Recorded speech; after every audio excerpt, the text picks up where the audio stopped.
Ano nga ba ang dapat gawin kung wala ng access sa email address na konektado sa Maya account? Una, pumunta sa Change Email form sa Maya website. Makikita ang link nito sa description ng video. Next, i-fill out ang required details katulad ng reason for request, mobile number at full name na nakaregister sa iyong kailangang i-access na account. Kailangan din i-provide ang existing or old recovery email na hindi na ma-access dahil maaaring deactivated na o hindi na maaalala ang password. At kailangan din ibigay ang new recovery email na kaya nyo nang i-access.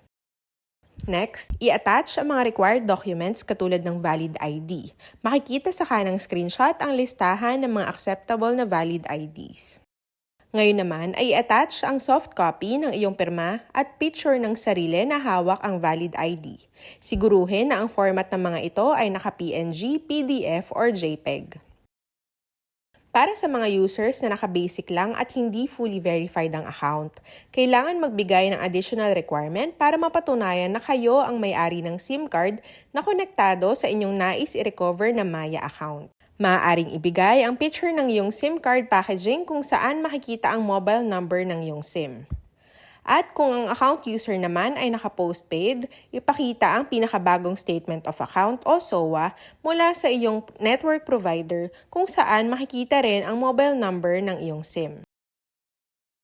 I-attach ito na naka-PNG, PDF, or JPEG na format. Meron ding additional space na provided kung nais pa magbigay ng ibang detalye tungkol sa iyong request.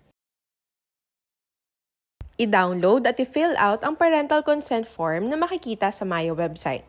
Puntahan ang link sa description para ma-access ito. Pagtapos ng i-fill out ay i-attach ito gamit ulit ang mga accepted na format.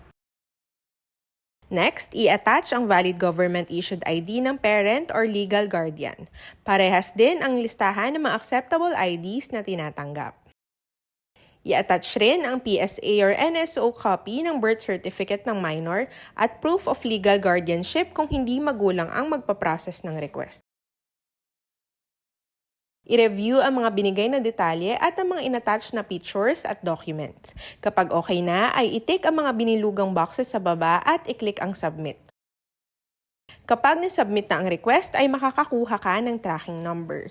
Hintaying ma-process ni Maya ito sa loob ng 3 business days.